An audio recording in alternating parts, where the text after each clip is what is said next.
பிரச்சாரம் பண்ணிட்டு இருக்கும்போது காலையில் பெண்மணி வந்து வலிப்பு ஏற்பட்டு என்ன சம்பவம் நடந்தது? என்ன நாங்கள் பிரச்சாரம் நானும் வேட்பாளர் எல்லா தெருக்களிலுமே வாக்கு சேகரிக்க பணி ஈடுபட்டிருந்தோம். அன்எக்ஸ்பெக்டா அவங்களும் அந்த 2 ஃப்ரெண்ட்ஸ் 2 பேருமே பைக்ல வந்திருக்காங்க. அந்த பொண்ணு பிக்ஸ் வந்திருக்கும் பொழுது கீழே இருந்துடுச்சு.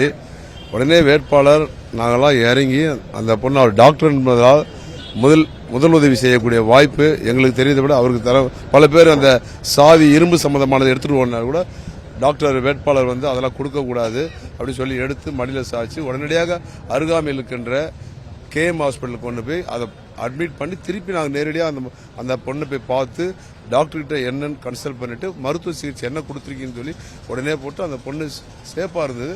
அவங்க பேரண்ட்ஸ்க்கு இன்டிமேட் பண்ணிட்டு அதுக்கப்புறம் தான் நாங்கள் வந்தோம்.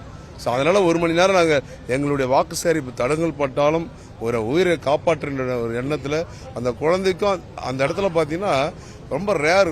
அதாவது வண்டி வாகனம் போகிறதே ஒரு 10 நிமிஷத்துக்கு ஒரு வண்டி போனால் பெரிய விஷயம். ஏன்னா நாங்கள் அன்னைக்கு அங்கே போகலனாலும் அந்த பாப்பாவை காப்பாற்றிருக்கக்கூடிய வாய்ப்பு இருக்கா இல்லைன்னு கூட எங்களால் தெரிஞ்சுக்க முடியாது. ஏன்னா அந்த பொண்ணு பதட்டம் கூட வந்த பெண் வந்து பதட்டம் செல்லு தொடர்பு கொள்ளுது யாருக்கு கொடுறதுன்னு தெரியல. பக்கத்திலேயே கூட யாரும் வந்து உதவி செய்யறது எல்லாம் நாங்கள் விழுந்திருக்கோம் என்ன ஏதாவது இறங்கி எல்லாம் ஓடப்போ தான் தெரிஞ்சது.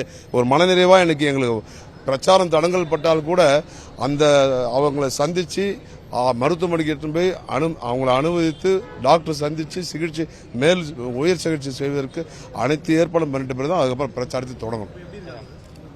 இதுல ஒரு விழிப்புணர்வு சார்ந்திருக்கக்கூடிய விஷயங்களும் சொல்லணும். ஏன்னா ஃப்ரீக்வெண்டா பல விஷயங்களுக்காக பல்வேறு மாவட்டங்களுக்கு செல்லக்கூடிய சந்தர்ப்பம் இருக்கு.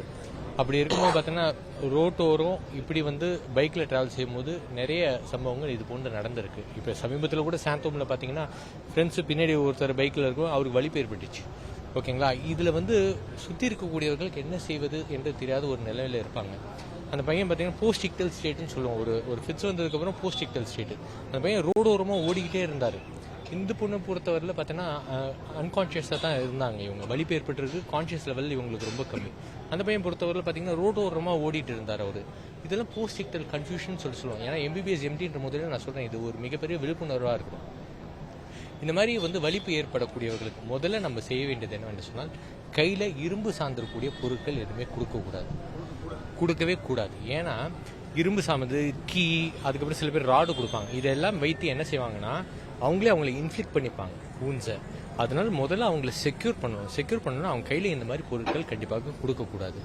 இன்னொன்று என்னன்னா, அவங்கள வந்து பாதுகாப்பான ஒரு நிலை கொண்டு வரணும். இப்போ ரோடு ஓரமாக அவங்களுக்கு நடந்திருக்குன்னா வெஹிக்கிள்ஸ் வரும். ஸோ அதனால அவங்கள சேஃபான இடத்துக்கு கொண்டு வரணும். இன்னொன்று, இப்போ போஸ்டிக்கல் ஸ்டேட்டில் என்ன பண்ணுவாங்கன்னா, இந்த பெண்மணிக்கு என்னன்னா தொடர்ந்து தலையை வந்து பார்த்தோன்னா நாங்கள் கரெக்டாக நல்ல வேலை போய் பார்க்கும்போது பார்த்தீங்கன்னா அந்த பொண்ணுக்கு ஃபிட்ஸ் ஆரம்பிக்கிறது அந்த காலகட்டம்.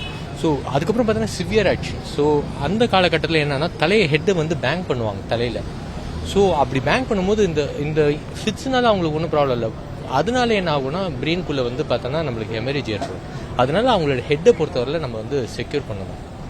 இன்னொன்று வந்து பார்த்தோன்னா ப்ரீதிங். அவங்கள வந்து பின்னாடியே அப்படியே நம்ம வச்சுருந்தோன்னா என்ன ஆகும்னா வந்து அவங்களோட சலைவா இருக்குல்ல, அவங்க அன்கான்ஷியஸ் ஸ்டேட்டில் இருக்காங்க. அப்போ அவங்க நுரையீரலில் போய் அடைப்பு ஏற்பட்டு அதனால மூச்சு விட முடியாது. அதனாலே ப்ரீதிங் ப்ராப்ளம் வந்து அவங்க வந்து மறையக்கூடிய ஒரு சூழ்நிலை இருப்பாங்க. அதனால சைடு ஓரமாக நம்ம திருப்பி என்ன செய்யணும்னா அவங்க சலைவா வெளில வர மாதிரி நம்ம வந்து ஏற்பாடு பண்ணணும். இதெல்லாம் வந்து நம்ம வந்து பண்ணக்கூடியது. சில ஃபிட்ஸு தானாகவே ஒரு 30 செகண்ட்ஸ்க்குள்ளே நம்ம வந்து ரெக்டிஃபை பண்ண பார்த்தோன்னா தெரிஞ்சிடும். அது வந்து ஆர்டினரி ஃபிட்ஸ் மாதிரி இருக்கும்.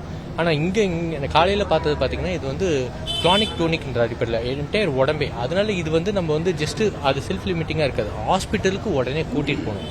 ஹாஸ்பிட்டலுக்கு உடனே கூட்டிகிட்டு போயிட்டு அவங்களுக்கு நரம்பு வழியாக, அதாவது ரத்த குழாய் வழியாக மருந்து ஏற்றினா மட்டும்தான் அவங்களுக்கு ஃபிட்ஸ் பொறுத்தவரை கண்ட்ரோல் செய்யப்படும்.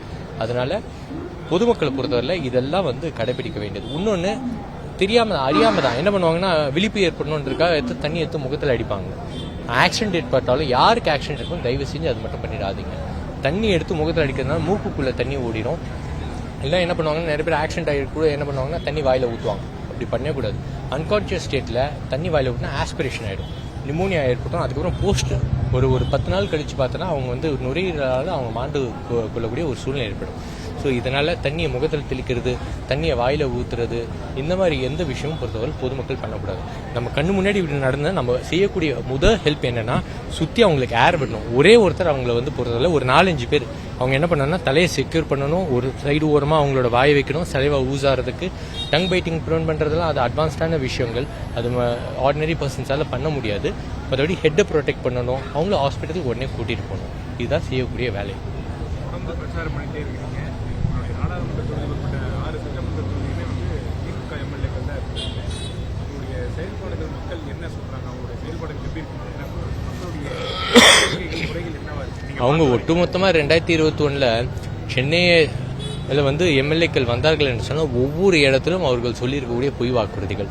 இப்போ அண்ணனுக்கெல்லாம் நல்லா தெரியும், எம்ஜிஆர் நகர்லலாம் அவங்க சொல்லியிருக்கக்கூடிய பொய் வாக்குறுதி வீடு எங்கே பட்டா எங்கே, இதை மையமாக வைத்து மக்களுடைய மனநிலையை தூண்டிவிட்டு, சென்டிமெண்ட்ஸ் எல்லாம் தூண்டிவிட்டு, இவர்கள் செய்வது போல் ஒரு தோற்றத்தை உருவாக்கி பொய் வாக்குறுதியை கொடுத்து அதன் வாயிலாக வெற்றி பெற்று வந்திருக்காங்க.